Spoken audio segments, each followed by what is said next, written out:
However, in their division, there is an organization being run very, very well, and that is the Philadelphia Eagles. Just made the Super Bowl, should have won the Super Bowl. Probably that was your pick of the week, your final pick of the week.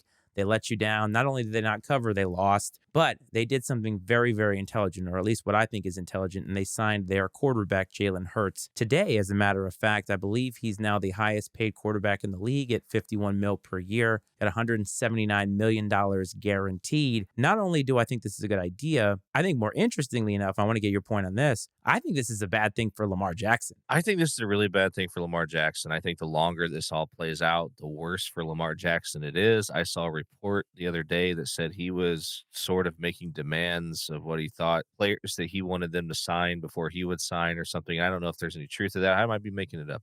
I think that the writing's on the wall a little bit for Lamar Jackson. I mean, like I said, the longer it goes on, the worse off I think it is for him. This certainly is not good for him. I do think that this is a great move by the Eagles. Jalen Hurts, a young, talented quarterback. I doubted him early on. I was not a believer. He proved me wrong. I mean, the guy's a freaking winner, and to watch what he did, especially this year down the stretch, was really impressive. And he'll be the highest paid quarterback in the NFL until the next big one's signed, and it just keeps going on and on and on. Right? Every guy has to do their diligence for the next guy. Right? 100%. I mean, the guys that are following him are guys like Joe Burrow. Obviously, he's going to get paid a lot of money. But Jalen Hurts, I think you're right. One of the things about Jalen Hurts, I think that is such a good signing in this particular aspect is the fact that the Eagles have done well organizationally. And that's why I segued from the Commanders to the Eagles because they put an elite team around him. They have maximized the strengths to make it easier for him to play quarterback in this league. And say what you want about that. There's a lot of people who have discounted that, but isn't that what you want? This is your guy. So let's make it as easy as possible for him to do what he does best, which is run the football, not turn the ball over. That's what got the Eagles to where they were, and it got them to where they almost won the Super Bowl. I mean, if it wasn't for that fumble, Chiefs might not be in the game at halftime. The rest could be history. But I say this is bad for Lamar because his stance up until now has been, I want to get what Deshaun Watson has gotten, which was what, like $230 million guaranteed. And now the quarterback or one of the quarterbacks of the future took his team to a Super Bowl, nearly won an MVP, nearly won a Super Bowl MVP, just got 180 mil guaranteed. That's why I say it's bad for Lamar, because that is the bar. This is the guy now. Lamar has no leverage for that. No, he doesn't. And let me ask you this question, and I don't know the answer, but someone comes along and they say, "Tell me what the difference is between Jalen Hurts and Lamar Jackson. Why do you sign Jalen Hurts for this money?" And like we said, it's less than what he's been asking for, but why do you sign Jalen Hurts for this, but you won't pay Lamar Jackson that? I What do think you think that is? I think Lamar Jackson has a higher ceiling, right? I think his explosiveness is a little bit higher, but I think they won't pay Lamar that money because he has missed a lot of football. And I know that that's a tired argument that people are making, but it's true. Your best ability is availability. And if you're not on the field, it becomes harder to justify paying you the kind of money that he is asking for. $240 million, whatever it was for Deshaun Watson, the Browns blindly gave that to a quarterback who hadn't played football in 2 years and obviously had the other stuff. We're not going to get into that. Lamar doesn't have any of that, but he has had injury issues. And when he's healthy, he's an MVP candidate and an MVP winner. But when he's not, the team still wins without him. That's the issue. The Eagles didn't win without Jalen Hurts this year. And guess what? He comes up for an extension and you've got to pay the guy or you have to decide to move on. There's no way that Philadelphia was moving on. Now, the Ravens, on the other hand, have been handed a shitty deck because Lamar Jackson is asking for the kind of money that no team is going to give him. And so they're doing the right thing.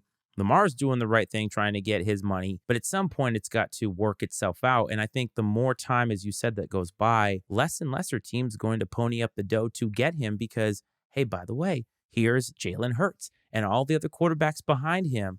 And Joe Burrow. Is Joe Burrow going to get 240 mil guaranteed? Because if he doesn't, Lamar Jackson's not going to get it either. No, I agree with you. I still can't believe that the Browns signed Deshaun Watson for 240 million guaranteed. That's absolutely insane. I did see also I mean, I see people throwing out all these trade things and stuff like that. I saw it was like a Colts fan page was like, the Colts could trade these five people for Lamar. I'm like, don't get me wrong, I'd take him for the right price, for sure, but not 240 million, and certainly not what they just paid Jalen Hurts, not 179 guaranteed.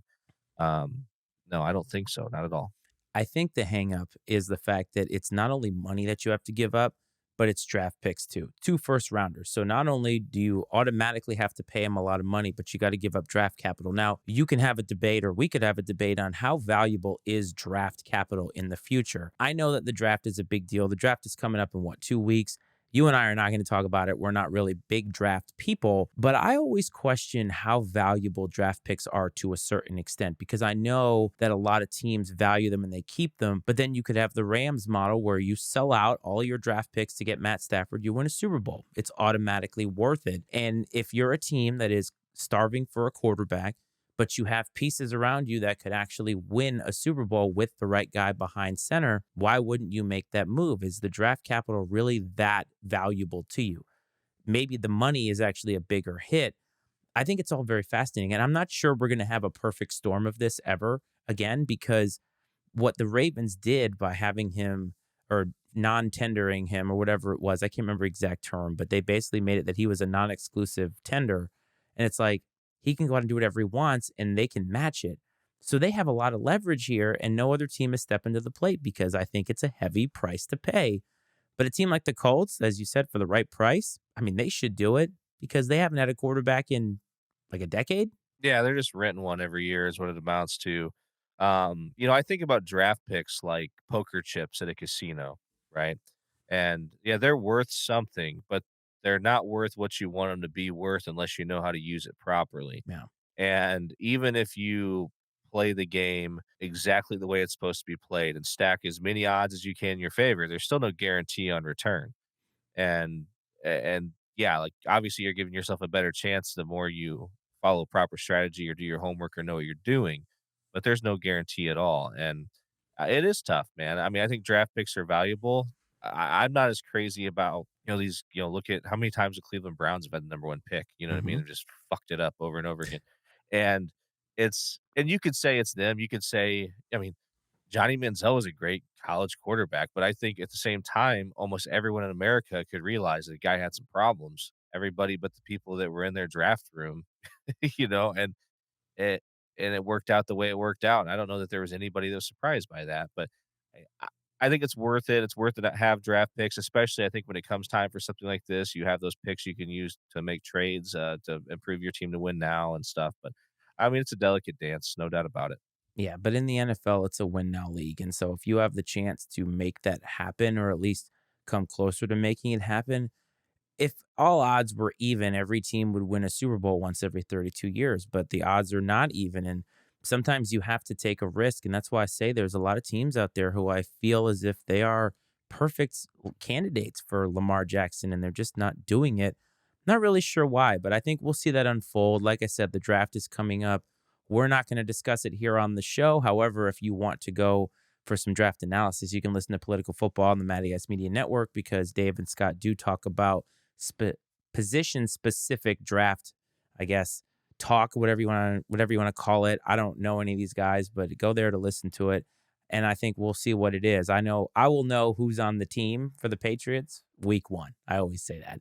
That's my thing. My father will ask me, "You going to watch the preseason?" No, I never watch the preseason. I'll find out who's there week 1. Yeah, I've never been crazy about the preseason. I'll check out a game here and there just to get my football fix. Or maybe if there's a rookie quarterback, you want to see him get a series or 2 or something, but other than that, yeah, I have no interest in watching guys who are gonna be bagging groceries in a week. Excellent point by you.